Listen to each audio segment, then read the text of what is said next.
excited to be here. I kind of want to tell you a little bit more of the, I don't want to say basics, because we don't really know anything about my syndrome. I was born with this very, very rare syndrome that only 2 other people in the world, including myself, that we know of, have. Basically, what this syndrome causes is that I cannot gain weight. Yes, it does sound as good as it is. I can eat absolutely whatever I want, whenever I want, and I won't really gain any weight. I'm going to be 25 in March, and I've never weighed over about 64 pounds my entire life. When I was in college, I hid, well, I didn't hide, everyone knew it was there, but it was a giant tub of Twinkies, donuts, chips, Skittles, and my roommate would say, I could hear you at 12:30 reaching under your bed to get food. But I'm like, you know what? It's all right, I can do these things. Because there are benefits to this syndrome. There are benefits to not being able to gain weight. There are benefits to being visually impaired. There are benefits to being kind of really small. A lot of people think, Lizzie, how in the world are you saying there's benefits when you can only see out of one eye? Let me tell you what the benefits are, because they're great. I wear contacts.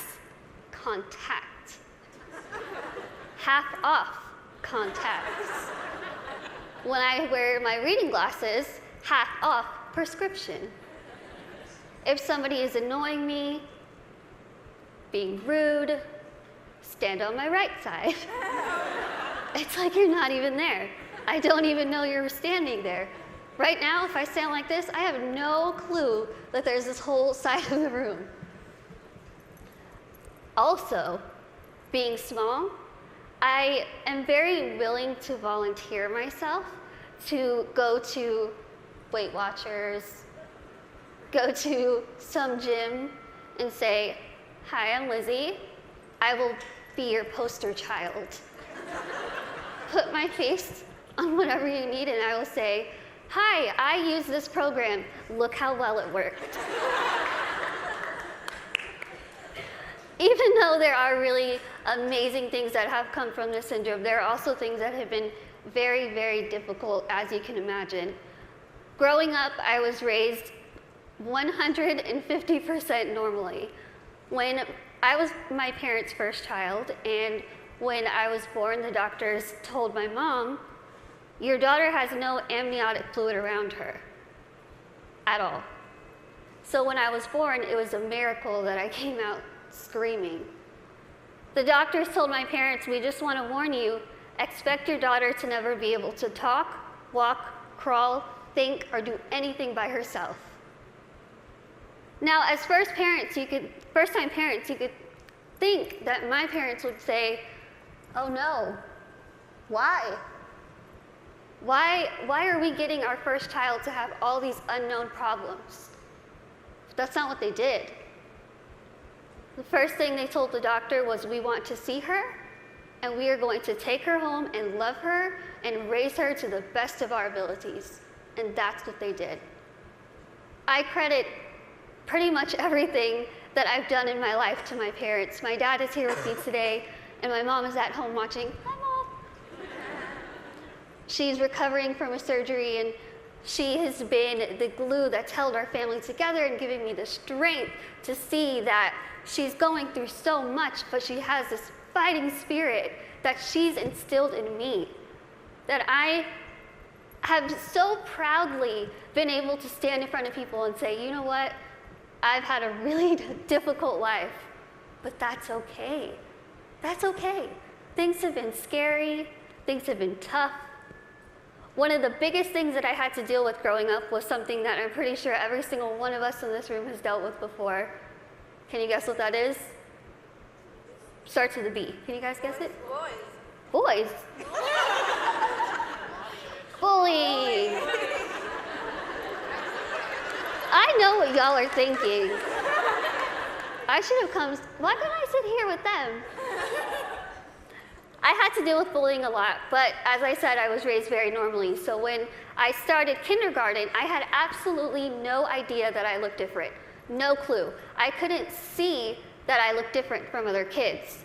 I think of it kind of as a big slap of reality for a 5-year-old because I went into school first day decked out in Pocahontas gear. I was ready. I went in with my backpack that looked like a turtle shell because it was bigger than me, and I walked up to a little girl, I smiled at her. She looked up at me like I was a monster, like I was the scariest thing she'd ever seen in her life. My first reaction was, she is really rude. I am a fun kid and she's the one missing out, so I'll just go over here and play with blocks or boys. I thought the day was going to get better, and unfortunately it didn't. The day kind of got worse and worse, and a lot of people just wanted to have absolutely nothing to do with me, and I couldn't understand why. Why? What did I do? I didn't do anything to them. In my mind, I was still a really cool kid. So I had to go home and ask my parents, what's wrong with me? What did I do? Why don't they like me? And they sat me down and they said, Lizzie, the only thing that's different about you is that you're smaller than the other kids. You have this syndrome, but it's not going to define who you are. They said, go to school, pick your head up, smile, continue to be yourself, and people will see that you're just like them. And so that's what I did. I want you to think and ask yourself this in your head right now. What defines you? Who are you? Is it where you come from? Is it your background? Is it your friends? What is it? What defines who you are as a person? It's taken me a very long time to figure out what defines me. For so long, I thought what defined me was my outer appearance. I thought that my little tiny legs and my little arms and my little face was ugly. I thought it was disgusting. I hated when I would wake up in the morning and I was going to middle school and looking in the mirror, getting ready and thinking, can I just scrub this syndrome off? It would make my life so much easier if I could just scrub it off. I could look like the other kids. I wouldn't have to buy clothes that had Dora the Explorer on it. I wouldn't have to buy stuff that was bedazzled when I was trying to be like the cool kids. I would wish and pray and hope and do whatever I could to pray that I would wake up in the morning and I would be different and I wouldn't have to deal with these struggles. It's what I wanted every single day, and every single day I was disappointed. I have an amazing, amazing support system around me who never pity me, who are there to pick me up if I'm sad, who are there to laugh with me during the good times, and they taught me that even though I have this syndrome, even though things are hard, I can't let that define me. My life was put into my hands, just like your lives are put into yours. You are the person in the front seat of your car. You are the one who decides whether your car goes down a bad path or a good path. You are the one that decides what defines you. Now, let me tell you, it could be really hard to figure out what defines you. Because there are times where I would just get so annoyed and frustrated, and I don't care what defines me. When I was in high school, I found a video, unfortunately, that somebody posted of me, labeling me the world's ugliest woman. There were over 4 million views to this video, 8 seconds long, no sound, thousands of comments. People saying, Lizzie, please just do the world a favor, put a gun to your head and kill yourself. Think about that. If people told you that, strangers told you this. I cried my eyes out, of course, and I was ready to kind of fight back, and something kind of clicked in my head, and I thought, I'm just going to leave it alone. I kind of started realizing that my life is in my hands. I could either choose to make this really good, or I can choose to make this really bad. I could either be grateful and open my eyes and realize the things that I do have and make those the things that define me. I can't see out of one eye, but I can see out of the other. I might get sick a lot, but I have really nice hair. Thanks. You guys are like the best little section right here. I lose my train of thought. Okay, where was I? Hair. Okay, thank you. Okay, so I could either choose to be happy or I could choose to kind of be upset with what I have and still kind of complain about it. But then I started realizing, am I gonna let the people who called me a monster define me? Am I gonna let the people who said kill it with fire define me? No.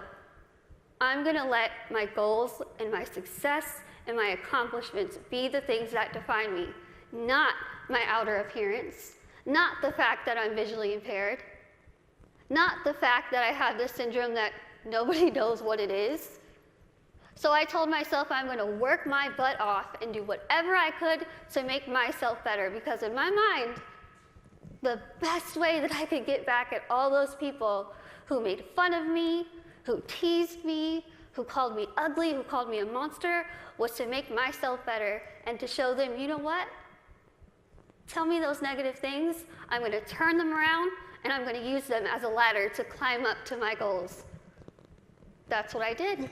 I told myself I wanted to be a motivational speaker, I want to write a book, graduate college, have my own family, my own career. 8 years later, I'm standing in front of you, still doing motivational speaking. First thing, I accomplished it. I wanted to write a book. In a couple weeks, I will be submitting the manuscript for my 3rd book.